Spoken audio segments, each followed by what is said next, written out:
मेरे प्रिय भाई और बहनों, कुछ दिन पहले करीब 23 साल की एक युवती मेरे सामने आई अपने और अपने परिवार के बारे में बात करने के लिए। वो उसके परिवार की सबसे बड़ी बेटी थी और उसका पिता 1 साल पहले मर गया और 5-6 महीना पहले उसकी मां भी गुजर गई। इतना बोलने के बाद वो फूट फूट कर रो पड़ी। काफी देर तक शांति बनी रही। मैं कुछ बोल नहीं पा रहा था। मैंने अपना एक हाथ उसके कंधे पर लगाया और उससे कहा कि बेटा, विश्वास नहीं खोना, विश्वास टूटने नहीं देना। माता मरियम की विशेष मध्यस्थता लेते हुए प्रार्थना करना, बार बार रोजरी बोलना। कान्हा नगर के विवाह भोज में जहां अंगूरी घट गई थी, मां के कहने पर यीशु ने एक चमत्कार किया। वही यीशु उस मां के कहने पर तुम्हारे और तुम्हारे छोटे भाई बहनों के लिए चमत्कार करेगा। कितनी दर्दनाक अवस्था है ना। हमारे जीवन में भी कभी कभी हमें ऐसी घटनाओं से गुजरना पड़ता है जब हम लोग स्तब्ध हो जाते हैं, निशब्द हो जाते हैं, शब्दहीन हो जाते हैं। बाइबल में अय्यूब का उदाहरण लीजिए। अय्यूब ने सब कुछ खो दिया, एक एक चीज उसने खो दी, यहां तक कि उसके बच्चे उसने खो दिया। और एक एक घटना के बाद उसको खबर मिलती रही। शैतान इसी तरह हमारे साथ करता है। एक एक घटना के द्वारा, विपत्ति के द्वारा हमारे विश्वास, हमारे भरोसे को वो तोड़ने का प्रयास करता है।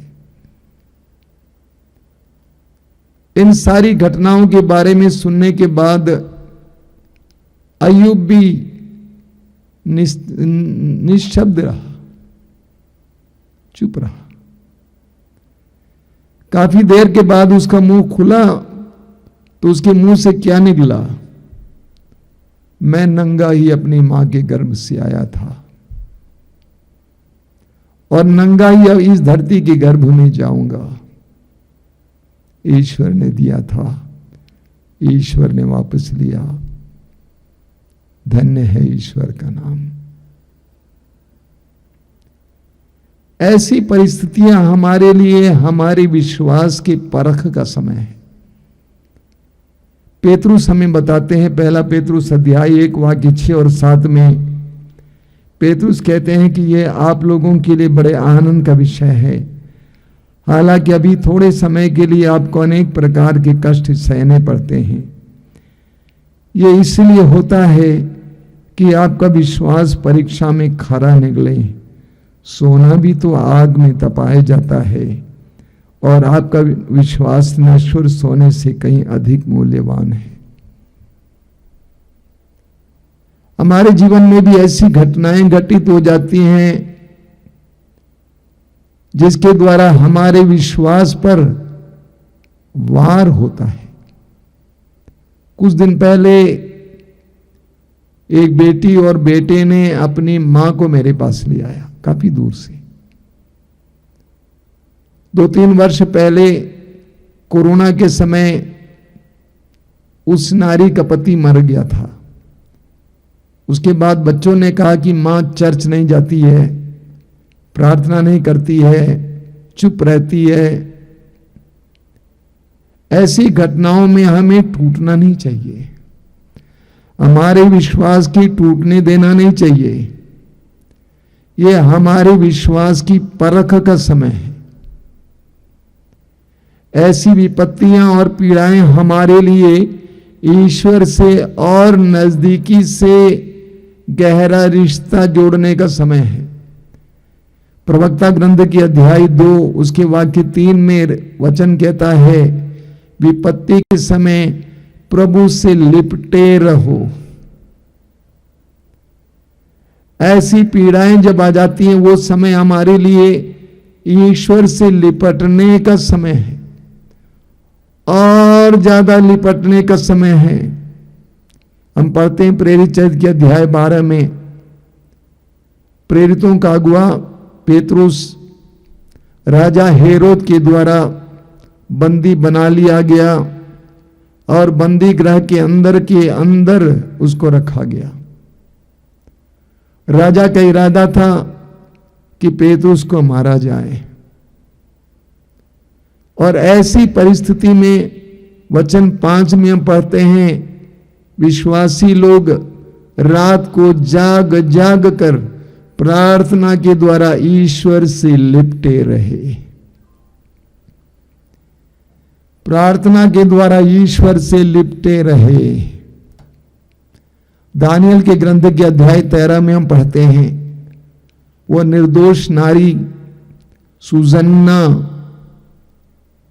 जब पकड़ी गई थी, उसके ऊपर व्यभिचार का इल्जाम लगाया गया। भीड़ उसके चारों ओर खड़ी थी, लोग पत्थर उठाए हुए थे उसको मार डालने के लिए। ऐसी परिस्थिति में वचन 35 में लिखा हुआ है, दानियल अध्याय 13 वाक्य 35 में, वो नारी आसमान की ओर स्वर्ग की ओर आंखें उठाकर रोती हुई प्रार्थना में लीन थी, ईश्वर से लिपटी रही। और उसका नतीजा क्या हुआ हम जानते हैं। कई वर्ष पहले मैंने एक बहुत बड़े वक्ता के बारे में सुना, वचन के वक्ता के बारे में। उसकी एक ही बेटी थी, करीब 12-13 साल की बेटी। ये चारों ओर वचन सुनाने के लिए जाया करते थे। एक बार वचन सुनाने के बाद एक दूर स्थान से वो अपने घर की ओर आ रहा था। उसने देखा घर के सामने बहुत बड़ी भीड़ लगी है। ये देखने के लिए कि क्या बात है, भीड़ को चीर कर अपने हाथ में अटैची लिए वहां पहुंच गया, तो उसने देखा कि उसकी एकमात्र बेटी 13 साल की बेटी मरी पड़ी थी। और लोग आपस में फुसफुसा रहे थे कि ईश्वर का काम करने गया था, लेकिन ईश्वर ने इस बेटी के साथ क्या किया। उसने अपने अटैची को जमीन पर रखा और उस 13 साल की बेटी को, मानो वो 13 साल की बच्ची, अपने हाथों में उठा लिया और स्वर्ग की ओर आंखें उठाकर कहा, हे प्रभु, मैं जानता हूं कि तू मुझे बुराई नहीं दे सकता है। धन्यवाद मेरी बेटी के लिए। आपने स्वर्गीय डीजीएस दिनकरन के बारे में सुना होगा। उनकी बेटी जब मर गई थी, जबकि डीजीएस दिनकरन जी हजारों लाखों लोगों के लिए चंगाई के लिए माध्यम थे। प्रभु ने बड़े बड़े चिन्ह और चमत्कार उनके द्वारा प्रकट किया, लेकिन जब उनकी बेटी मर गई थी तो लोग आपस में फुसफुसाए। उन्होंने स्वयं कहा कि उस सत्य को स्वीकार करने के लिए उनको बहुत सारे दिन लगे, लेकिन उन्होंने प्रभु के हाथों से उसको स्वीकार किया। ये मत भूलिए, अय्यूब ने विपत्ति के समय प्रभु को दोषी नहीं ठहराया, प्रभु से सवाल नहीं किया, इसलिए प्रभु ने अय्यूब को दुगना आशीर्वाद दिया। प्रकाशना ग्रंथ के अध्याय 2 वाक्य 10 में प्रभु कहते हैं, अंत तक ईमानदार बने रहो, अंत तक ईमानदार बने रहो और तुम्हें जीवन का मुकुट प्राप्त होगा। हमारे जीवन में कितनी विपत्तियां आ जाएं, कितनी डरावनी घटनाएं घटित हो जाएं, एक विश्वासी को अंत तक ईमानदार बना रहना चाहिए। अंत तक ईमानदार बना रहना चाहिए। ये ऐसा समय है, विपत्ति का समय है, जब हम प्रभु के साथ और गहराई से जुड़े रहें। जैसे एक पतंग अपने पतंग उड़ाने वाले के साथ जुड़ा हुआ है, उस डोर के साथ। उसी तरह विपत्ति और दुखों का समय एक ऐसा समय है जब हम प्रभु के साथ लिपटे रहें, प्रभु के साथ जुड़े रहें। शोक गीत के अध्याय 3 वाक्य 26 में वचन कहता है, मौन रहकर प्रभु की मुक्ति की प्रतीक्षा करना यही सबसे उत्तम है। कभी कभी जब घटनाएं घटित होती हैं तो हमारे पास कोई जवाब नहीं होता है। मैं स्वयं बोलता हूं, मैं कुछ लोगों को जवाब नहीं दे पाता हूं। मैं कहता हूं मैं नहीं जानता, लेकिन ईश्वर जानता है।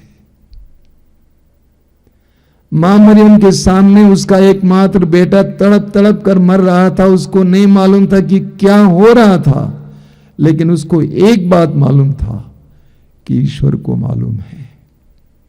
वचन में लिखा हुआ है, मौन रहकर प्रभु की मुक्ति की प्रतीक्षा करना यही सबसे उत्तम है। जीवन की ऐसी घटनाओं के सामने जब हमारे पास कोई जवाब नहीं होता है, जब हम घबरा जाते हैं, डर जाते हैं, मौन रहकर प्रभु की मुक्ति की प्रतीक्षा करना यह सबसे उत्तम है। आइए हम प्रार्थना करें। प्रभु यीशु धन्यवाद देते हैं इन पलों के लिए, जीवन के उन सारे क्षणों के लिए धन्यवाद देते हैं जब हम लोग हताश हो जाते हैं, निराश होते हैं, जब हमारे सामने जवाब नहीं होता है, हम निशब्द हो जाते हैं। ऐसे क्षणों में हमारे विश्वास को टूटने नहीं देना प्रभु। मौन रहकर प्रभु की मुक्ति की प्रतीक्षा करने के लिए हमें कृपा दीजिए। धन्यवाद यीशु, धन्यवाद।